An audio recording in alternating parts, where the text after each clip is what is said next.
Well, today we're taking a closer look at breast cancer in Saskatchewan. What is the wait for routine mammograms? How much of a delay is there in diagnostics? We'll get an update on the Breast Cancer Centre in Regina, which is supposed to open this spring. And we'll find out what the Health Authority is doing to reduce wait times for early screening and for diagnostics. We also really want to hear your stories, so please call us and tell us what your experience with breast cancer has been, whether you're waiting for an appointment for a routine mammogram or you're being sent to Calgary for a biopsy. Give us a call at 1-800-716-2221. You can also email bluesky@cbc.ca. We'll get to your stories after 12:30 today.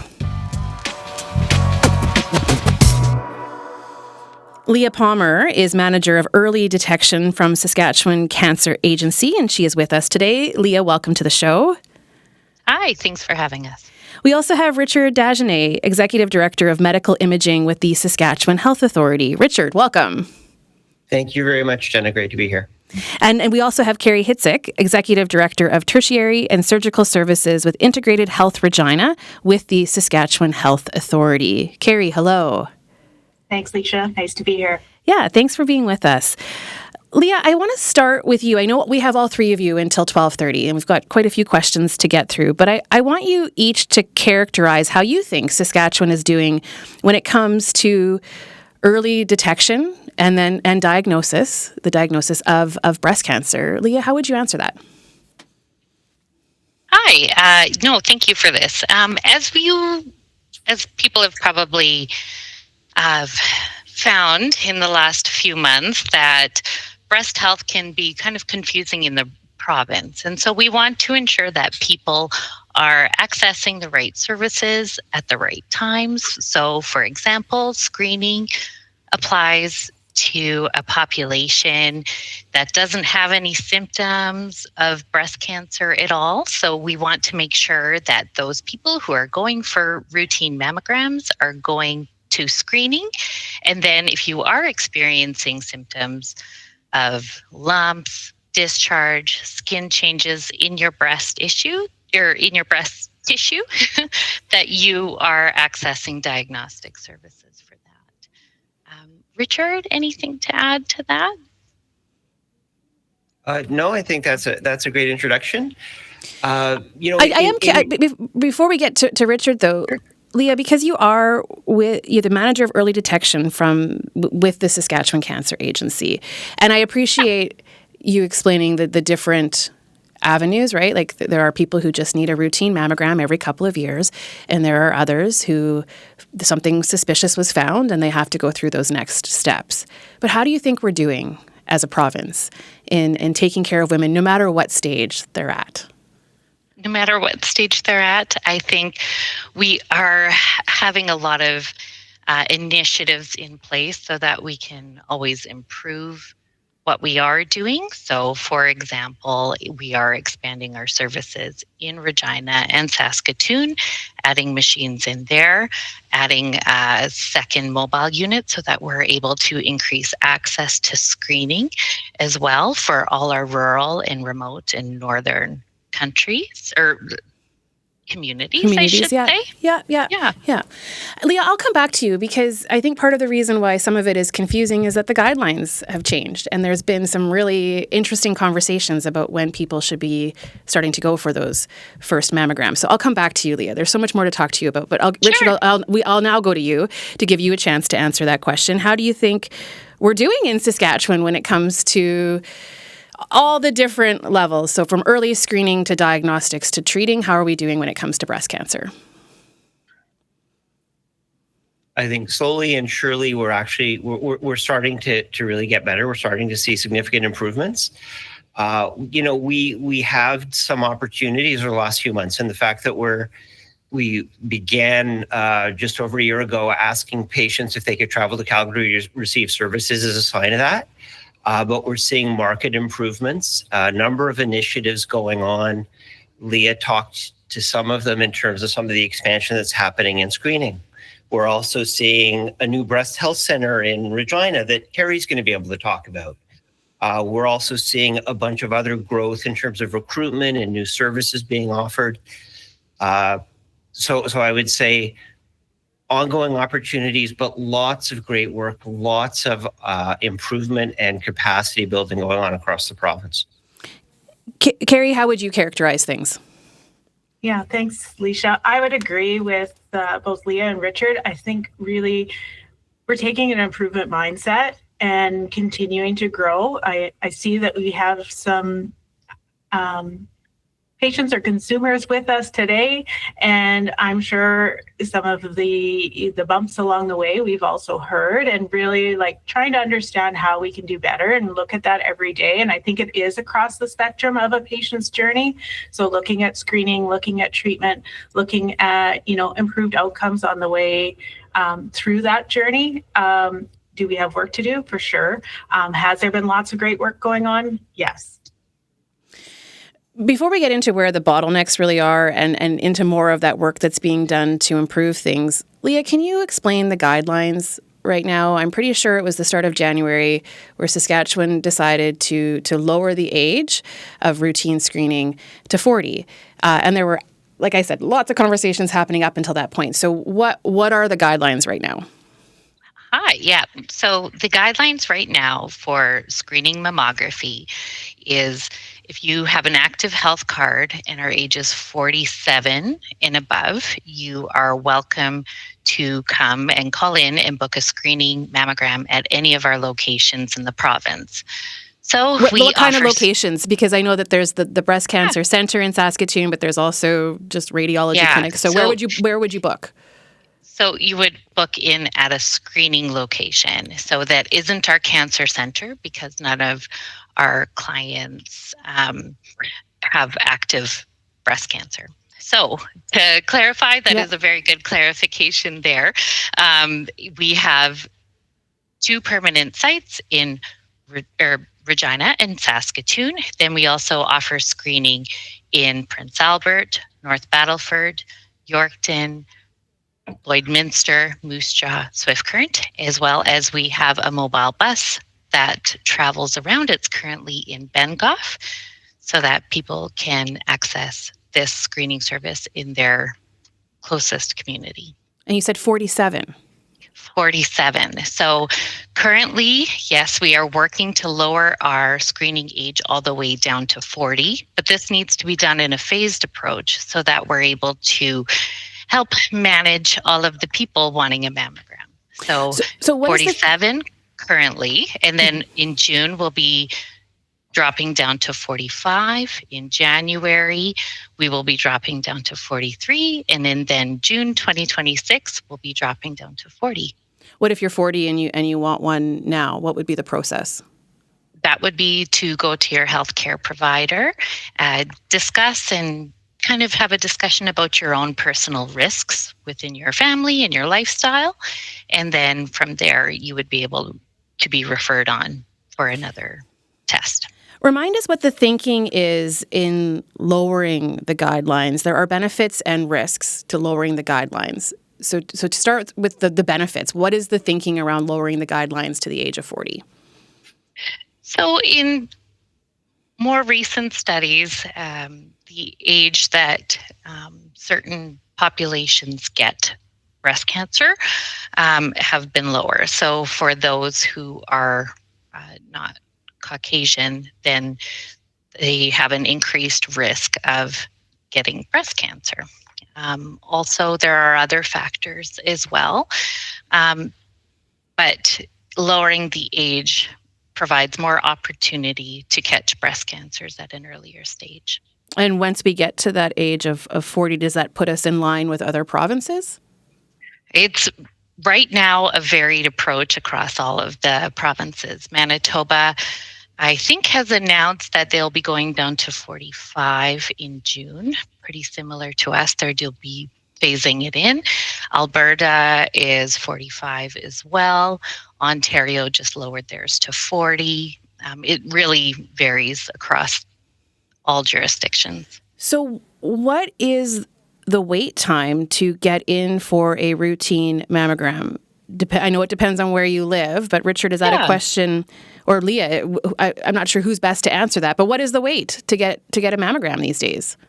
Okay, for a screening mammogram, there are a lot of locations with great capacity. So once again, anybody can book anywhere in the province. So if you're attending a meeting in Prince Albert, we can get you in quite quickly, but we are experiencing, for example, in Regina, I'd be booking you into November of this year, as well as Moose Jaw will be putting you on a list so that as appointments and staffing schedules are finalized, that we'll be calling you back to get you booked into one of those appointments. And just how long is it sometimes in Regina? I mean, we've been hearing stories from people, but what is the wait in a place like Regina? So for the screening program specifically, I could get you an appointment in November today. November. Okay. So that's are you okay with that? Is that a concern to you? Do you know what? Of course, we would want that to be as soon as you are invited or as soon as you call in. However, we do recognize that these lovely ladies doing the appointments, this isn't their only place that they work. They are also working in our diagnostic, taking care of women with symptoms, as well as staffing our hospitals as well. So it's a matter of balancing all of that. But people can go elsewhere in the province, because that's a question that we've already received in our email. Is if I'm waiting that long in Regina, and you can go anywhere. Absolutely. I mean, that could be a burden for people, but at the same time, that is an option. It is an option. You can go anywhere in the province, as well as you don't need a healthcare provider to get a screening mammogram. You don't need a referral in. Richard, you were wanting to add something. Yeah, I want to emphasize, and I think you've touched on it already, but really screening is for women who don't have a particular concern at the moment. But we strongly encourage anyone who's eligible to take part in screening every 2 years is our current guideline, so that we can get ahead of it. But this is really for women who do not currently have symptoms, that we're fitting you in sort of for this is a routine check to catch something. This isn't the wait time for people. If you do have a concern, we really strongly encourage you to reach out to your primary health provider, your family physician, or if you don't have one, to go to a walk-in clinic. Because the expectation, right, if you have a concern, we want to make sure it's addressed, and waiting till November for you for screening is clearly not the right approach for someone who does have a concern. Another question that has come up, though, is if the province continues to work to lower the guidelines, will that not create more demand, and then we're going to have people waiting longer? I want Leah, maybe you or Richard to address that before we move on to. Excellent question. And that really speaks to the reason why we are phasing this in, because we do need time to build capacity and to get ahead of it. And there's significant investments being made to build the capacity. So we'll talk about the Breast Health Center later. But at Harbour Landing in Regina, which is not the Breast Health Center, it's something different. It's a cancer screening site. And at University Heights in Saskatoon, we have dedicated screening sites. We're working to double the capacity there with wonderful support from the Cancer Foundation of Saskatchewan, who's been a great partner. They're helping us buy new equipment. We're doubling the number of machines, and we're vastly increasing the staffing at both of those sites. So that's going to make a big difference. How difficult is it to get staffing? It is a challenge, and I let me finish talking about the expansion, then I'll swing back to staffing. Would that work? Yeah, go for it. So in addition to that expansion, we're also moving from having the current mobile unit that Leah was talking about, that's currently in Bengoff. We're going to be replacing it with 2 mobile units that will be traveling across the province. Again, huge thanks to the Cancer Foundation of Saskatchewan for supporting that work. It's been really excellent. And that's also doubling our capacity for women all across the province. We're also looking at plans to ramp up our capacity at some of those hospitals Leah was talking about, where like Yorkton or Prince Albert. Okay. In terms of staffing, there's 2 people involved in both screening and diagnostics. There are medical radiation technologists who are the people who actually take the pictures. And then there are radiologists or breast specialized radiologists that are like highly specialized physicians who have special, usually fellowship training to look at breast imaging. Those are both, not just in Saskatchewan, but across Canada, across North America. Those are hard to recruit positions. And so we have a number of initiatives in place to help us recruit those. We're working with Sask Poly to increase class sizes, so we have more graduates coming out over the next 2 years. We have recruitment and retention incentives. Richard, with all due respect, I can understand, I can appreciate that there's a lot of work being done, but what do you say to people who are listening right now, feeling frustrated, who are saying like, there's a history of breast cancer in my family, but I've been asked to wait all these months. Like, it just doesn't feel fast enough, and people are worried that lives are at stake here. How do you respond to that? Yeah, if you're worried that you have cancer, breast cancer, any cancer, that's awful. That's a really hard thing. And don't mean to. I'm excited about good stuff we're doing, but that doesn't really help someone who's really scared today. I would really encourage, again, and I don't want to harp on this too much, but your best avenue is to talk to your primary healthcare provider, your family physician. They can discuss your risks with you. We really do prioritize those people who have a concern where we've got an identified risk.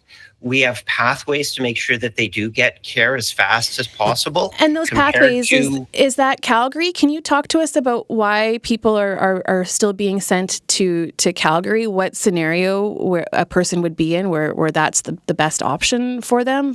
For biopsies, right? Almost entirely for biopsies, yes. So once a woman is identified as having a concern, whether that's through the screening program or because they found a lump or another symptom, when we have imaging that suggests that they're likely at risk of having cancer, we want to make sure that those individuals get care absolutely as fast as possible. And just over a year ago, in consultation with our surgery partners and family physicians and others, we recognized that we weren't delivering the care in as timely way as we wanted to. And we were struggling at the time to get the radiologist physicians on site to do that. And so the Ministry of Health created this program in partnership with us to allow women the opportunity to travel. And how long would it take to get in Calgary? What would a person be waiting? How long would they be waiting before they could get an appointment in Calgary? If you've got a concern, like a significant identified concern, you're at that stage in your journey, we are endeavoring and actually meeting to provide that sort of care within 2 to 3 weeks, and that's across the province.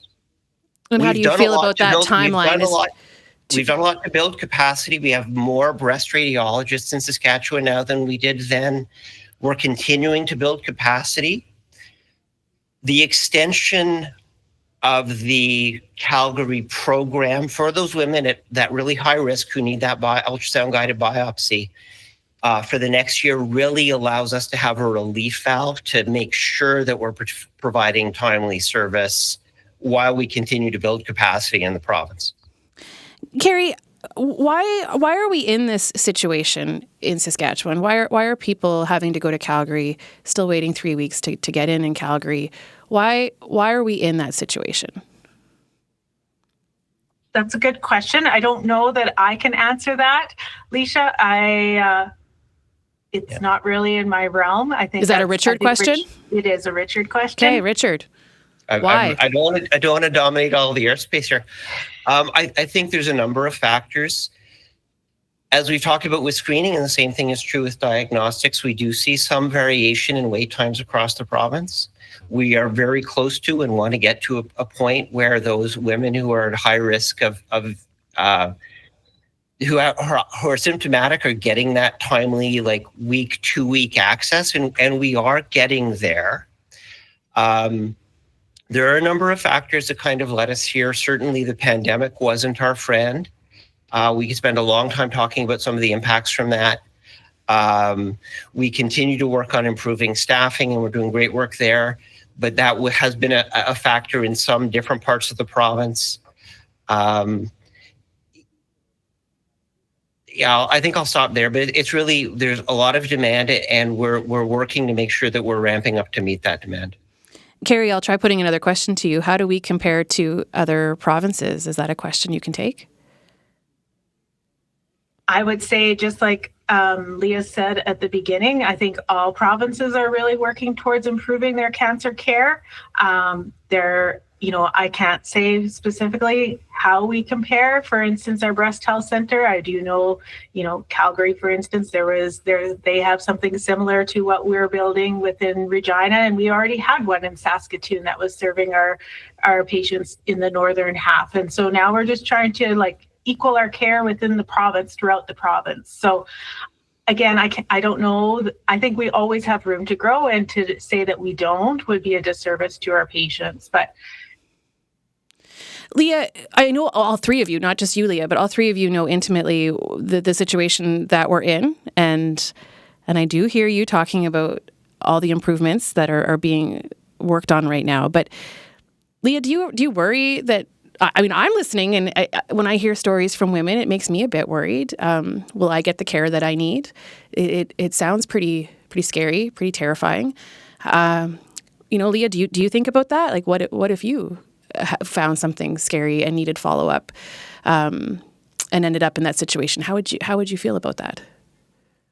No, I can definitely empathize. I think about it many times throughout my day, and providing service and care to the Saskatchewan population is my top priority right now. And key message for everyone is screening for when you do not have any symptoms, and diagnostic for when you do have a concern, and continue to be and have those regular checks with your physician, and take part in all cancer screening. I know we only had all three of you until 12:30, and I want to be respectful of your schedules. So thank you so much for being with us for at least part of the show. Leah, thank you. Thanks so much. Richard, thank you. Thank you. Carrie, thanks to you too. thanks for having us. Carrie Hizik is Executive Director of Tertiary and Surgical Services with Integrated Health Regina with the Saskatchewan Health Authority. Richard Dagenet is Executive Director of Medical Imaging with the Saskatchewan Health Authority. Leah Palmer is Manager of Early Detection from the Saskatchewan Cancer Agency. Diane writes, my maternal grandmother, 2 maternal aunts, and my sister have all had breast cancer, so I've been on an annual call list to keep ahead of any changes in my health. When I called last spring to book my mammogram, I was told it would be in June. Okay, not too bad. Then they said of 2025. That was over a year away, and I was both surprised and angry. I was offered space on a cancellation list, which I accepted, and then asked what other options there were. I was told I could drive to Moose Jaw and get the test within a month. I thanked them and hung up. A week later, I had decided that waiting 14 months was reckless, so I called back and got an appointment in Moose Jaw 2 weeks later. The woman who performed the test in Moose Jaw told me that all the scans are sent to Toronto for assessment by a radiologist. Why is women's health care declining instead of improving in this province? Where are our radiologists? I remember going for many a mammogram and having the radiologist read the scan immediately after. What has changed and why? The women of Saskatchewan both deserve and expect better from this government. Thanks for giving me the opportunity to share my experience. My mammogram results were normal, by the way. Glad to hear that, Diane. Thanks for writing. You can write us to bluesky@cbc.ca or give us a call, 1-800-716-2221. Well, Sarah Wright is a breast cancer survivor. She was diagnosed back in 2020. Ever since, she's been sharing her experience battling cancer to shed light on the financial burden that can come with it. More than 9 in every 10 cancer patients in Canada will suffer a loss of income or a rise in expenses, according to the Canadian Cancer Survivor Network. From holding up a pink sign saying cancer costs everything to passing cars in Regina, to being on the campaign trail for the Sass Party, Sarah has not stopped raising her voice. She didn't win her seat in the provincial election to represent Regina Lakeview, but she continues her work with the provincial government today. And Sarah joins us now on the line to tell us a bit more about her journey. Sarah, welcome to Blue Sky.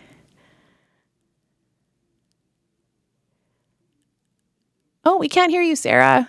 You might be on mute. There, I think we've got apologies. You. Yeah, that's okay. Nice to hear your voice, Sarah. CBC has been so kind to me right from day one when I stood with that sign. So I always appreciate you calling and checking in on me. I'm wondering what's running through your mind after hearing those interviews that I just did. Talking about trying to improve things. But what do you want? Honestly, it's a completely different system in a very good way. Since I started my journey in 2020. I've heard from 3 different friends in different parts of my lives over the past month in Saskatchewan that required immediate attention for potential breast cancer symptoms. And they've all been seen in different ways, whether it's in the province or out, within a month. And that's huge because I went 25 months from my first mammogram until my bilateral mastectomy. And that the psychological part of that and the financial part of that actually become the bigger part of the stress than the not knowing, more so than the cancer itself. What happened in those 25 months, Sarah? Were you receiving any other treatment or were you just waiting that entire time? One of the reasons I feel so called to continue to advocate for women is because I was the worst case scenario possible. I didn't have medical history. I started with symptoms in my early 30s, and it was COVID. So I really, following the proper processes, which do exist, sometimes they take longer than we wish, but the province does definitely seem to be making good strides that way.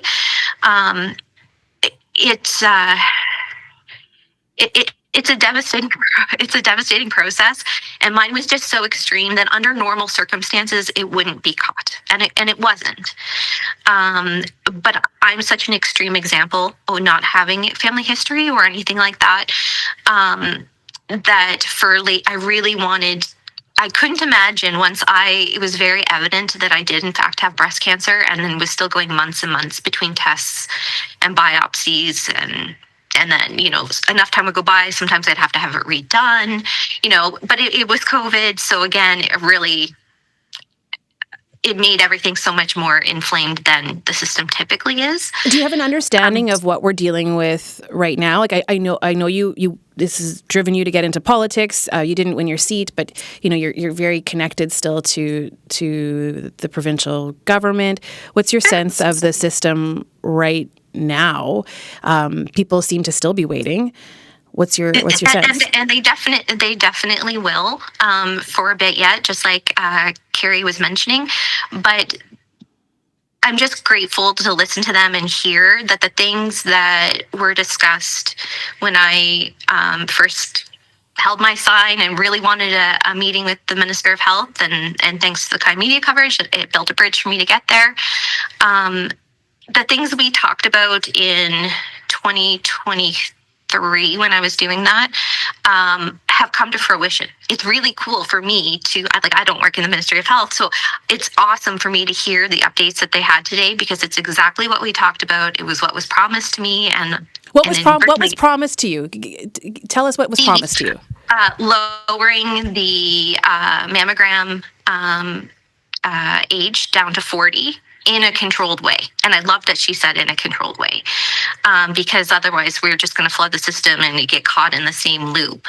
But now there's a lot more accessibility for folks like myself who don't statistically have breast cancer. And now there's roots. Like, I would have absolutely jumped on a plane or driven to Calgary. I would absolutely have jumped in my car during those 25 months and gone to PA. But we were at capacity at that point. They genuinely have built more capacity.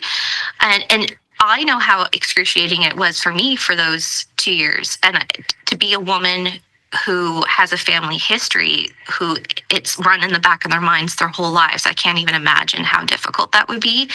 And so that was a really big part of my motivation once I understood, oh my goodness, this isn't just a couple of years for them, this is their life. And that really motivated me a lot to get involved and to use my voice any way I could figure out how to do that. And I'm really grateful that everything that was discussed genuinely is coming through, as I just heard a half an hour ago. Sarah, I appreciate you being able to check in with you today. Thank you for joining us. I appreciate it. Thank you. That is Sarah Wright. She's a breast cancer survivor and a former Sask Party candidate. I'm Leisha Grabinski. This is Blue Sky. We've got another caller on the line. Sam joins us right now in Saskatoon. Hello, Sam. Thanks, Lisa. I must say I'm disappointed with the way you interviewed 3 different people who skated to answer the questions directly. I don't know why we couldn't have had one person who could answer all the questions related to this. In my sense, in my thought is, we have a contract with the Alberta government, Daniel Smith's government, and we are sending patients to meet that contract, terms of contract for the private clinics. That is what's going on, and we are not getting to that far deep enough to understand the real issues. And that's why the government here is not adequately staffing various departments and people who can look after these things for the people in this province. That's all I wanted to say to you. If there's any comments, I would love to hear. Sam, thank you. Thanks for calling. That was Sam calling from Saskatoon. You can call us too, 1-800-716-2221.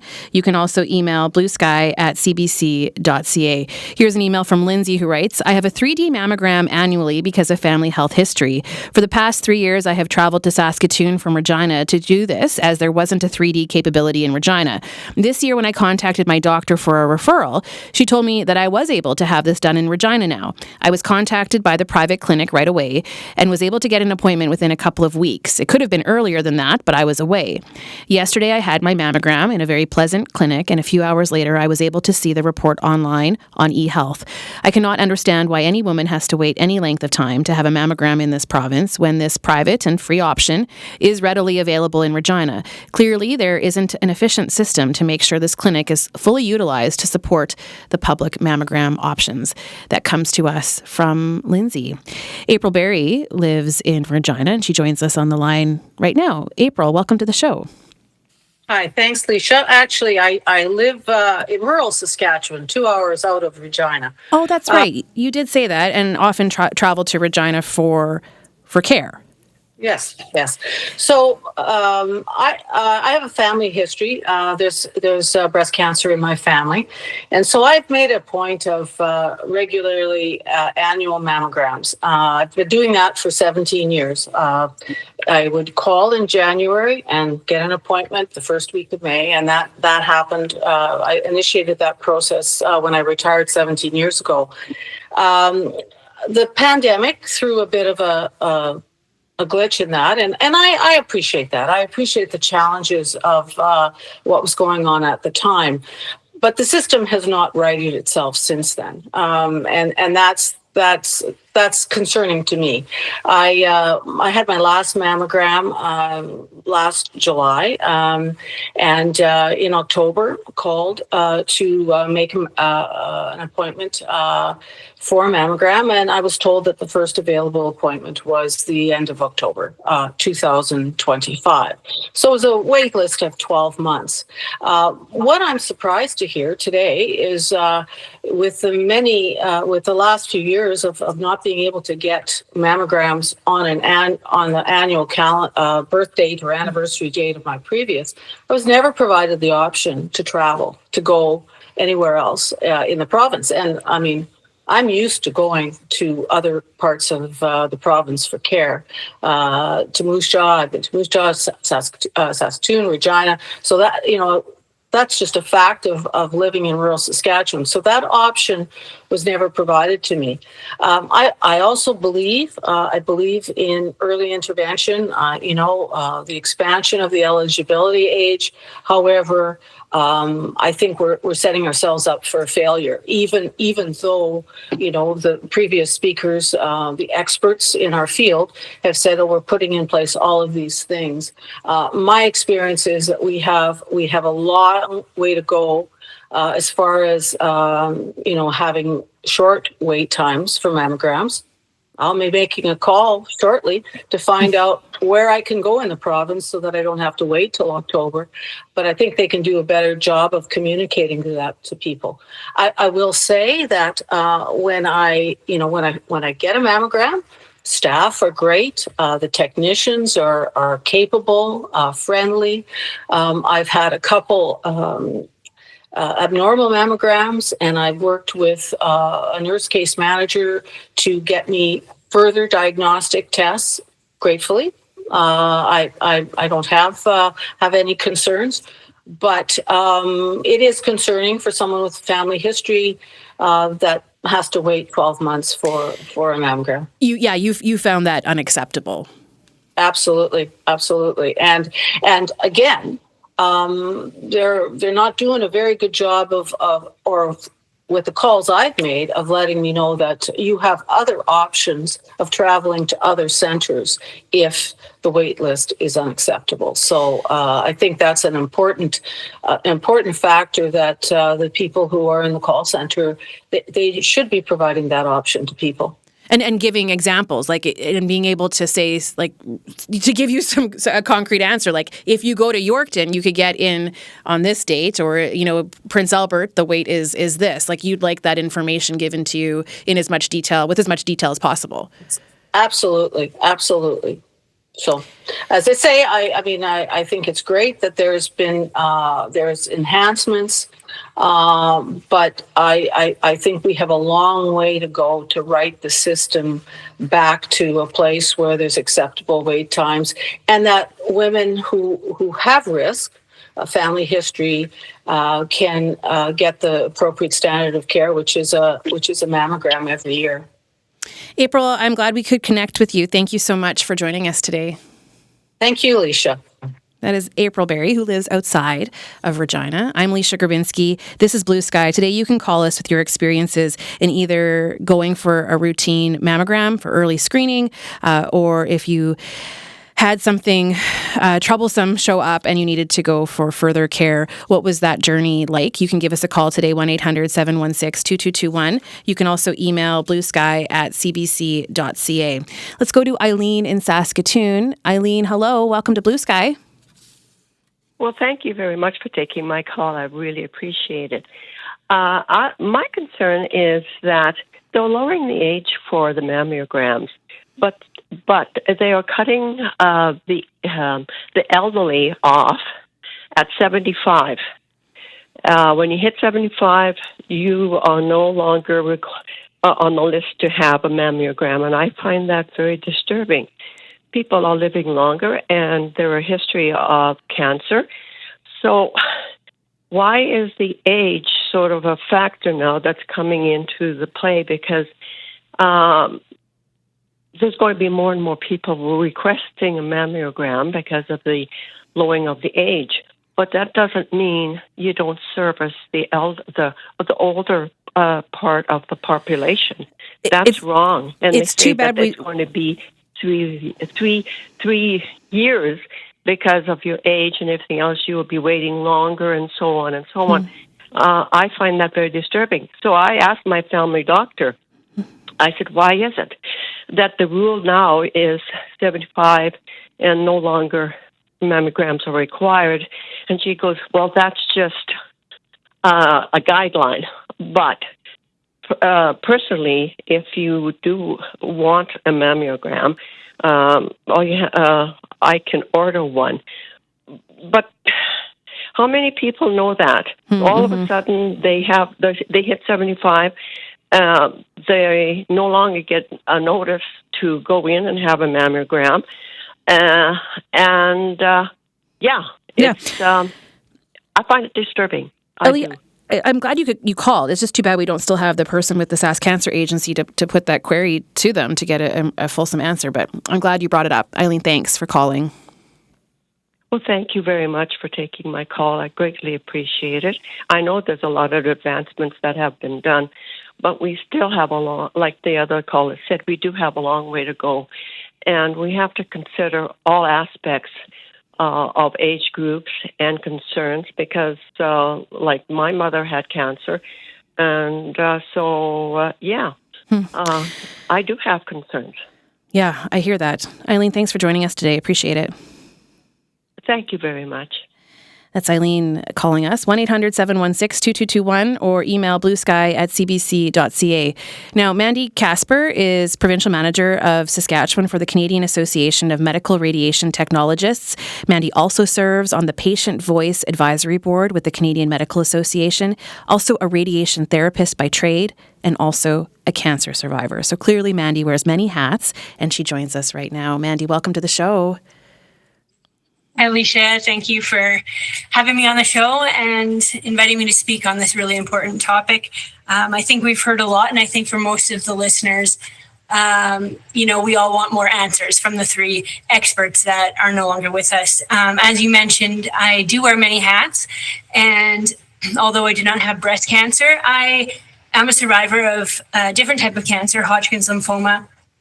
And I've had many scans and required access to diagnostic on a different level. And so, this issue of having access to mammograms really goes beyond just that. It's an access to diagnostics in general for our Saskatchewan population. And so, I can personally say in my role with the CMA, I've heard a lot of people discussing these issues, and they have not said they've had quick access. I think the patient voice is that things are taking too long, and the government needs to be held accountable for that. I think it would be great if we could see the statistics and actually talk about numbers. How long are people actually waiting to get access to a scan, to get access to a mammogram? And then furthermore, speaking on, what are some possible solutions, Richard did briefly talk about MRTs, the people who actually operate this machinery.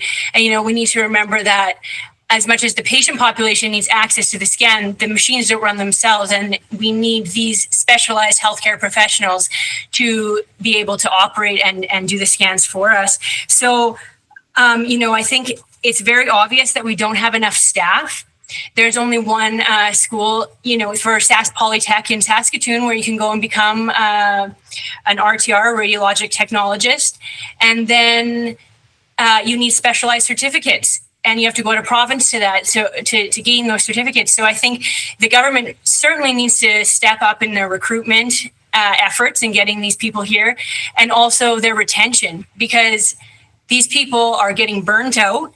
They can't, an easy solution would to say, hey, let's operate the scanners, let's operate the, getting mammograms 24 hours a day, but who's going to run that? And so, our staff is getting burnt out. They're choosing to leave and exit the profession, and it's just not acceptable. And so, like we've heard already, people's lives are at stake here.